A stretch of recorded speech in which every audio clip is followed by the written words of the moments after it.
I've made a video game. What is the most boring sport on earth?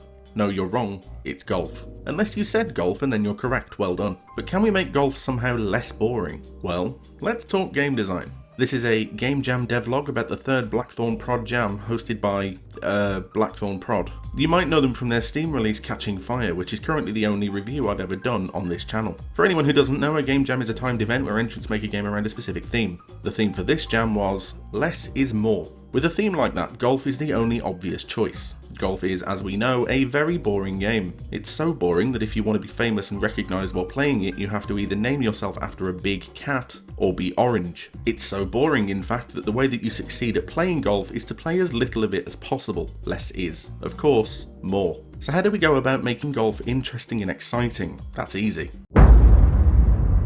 Those of you with the gift of sight will have noticed that the graphics for this game aren't at the usual quality standards you might have come to expect from me, by which I mean they look nice. The reason for this is that I didn't draw them.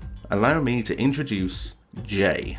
Jay makes games. Jay is an artist, and those of you in our Discord server will know Jay already, because Jay is always around. Jay and I have never collaborated on a game before, not just together, but ever with anyone. We're not very good at working with other people, so we thought now was the time to try and learn to play nice with the other kids. So I finally have an artist in my pocket, and now that my one weakness has been covered, clearly fame and fortune is only moments away. But what does this have to do with golf? Golf is ugly. It's all flat green grass and some sand. I hate sand, it's coarse and makes Star Wars references. Know what else golf has? A water level.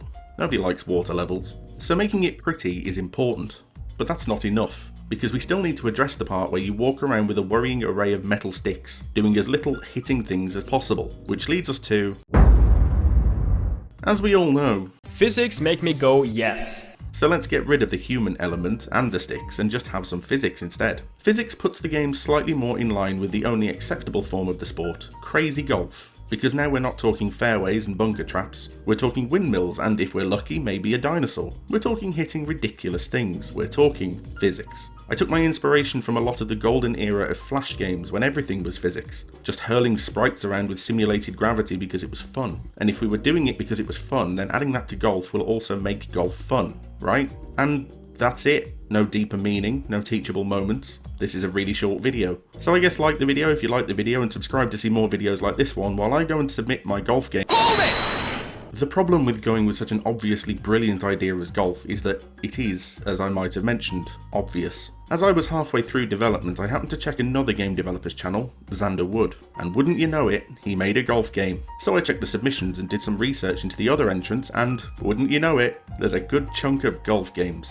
I had a minor freak out on Discord and considered scrapping everything and starting over with something slightly more original. But then, thankfully, I slapped myself in the face and told myself to stop being silly. Because now I had an opportunity to talk about an interesting and I think rarely covered element of game design. One of my favourite games of all time is Conker's Bad Fur Day on the Nintendo 64. No, I don't think so. I've only just got comfy. Have you ever sat on a piece of Gothic architecture for 200 years? Gets right up your arse, you know. Thought it was about time to move on to a bridge, say, and I'm not moving now.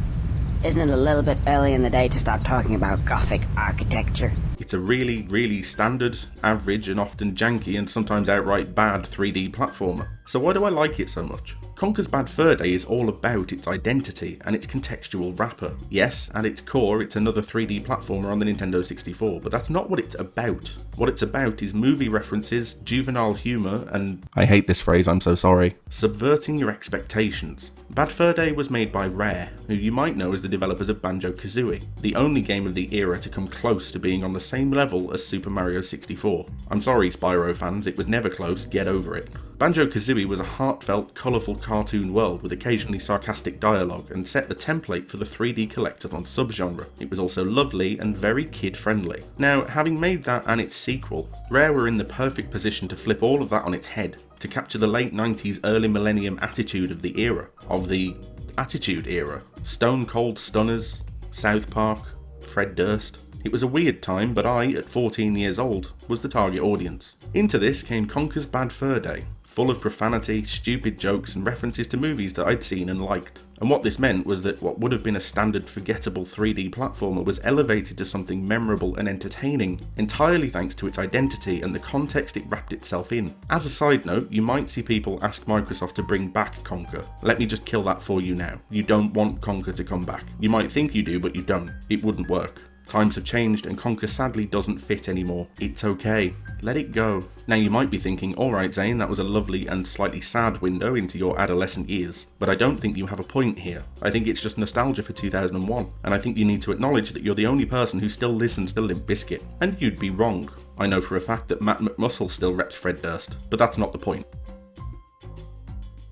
This is Psychonauts, a game released in 2005, when I was well past the age of being an easily impressionable moron. It's a really standard, average, often janky and sometimes outright bad 3D platformer. It also happens to be one of my favourite games of all time. Psychonauts revels in its quirks and the wavy, off-kilter presentation that accentuates the unique plot, which in turn justifies the mad level settings that you end up in. Top to bottom, Psychonauts is a game about its contextual identity. It uses its ridiculously entertaining and intriguing plot and aesthetics to elevate its otherwise kind of pedestrian mechanics. And that, my friends, is a teachable moment. Innovation is not just mechanical. When we talk about innovation in games, we often think of a unique mechanic we've never seen before. Portal, for example, has the portal gun, right? Brilliantly unique at the time and used to great effect in a series of mind-bending puzzles. But let me ask you this, what is actually the most memorable part of Portal? Because it's not the portal gun, it's GLaDOS. It's the plot, the dialogue and the context, it's the game's identity. So what has this got to do with golf?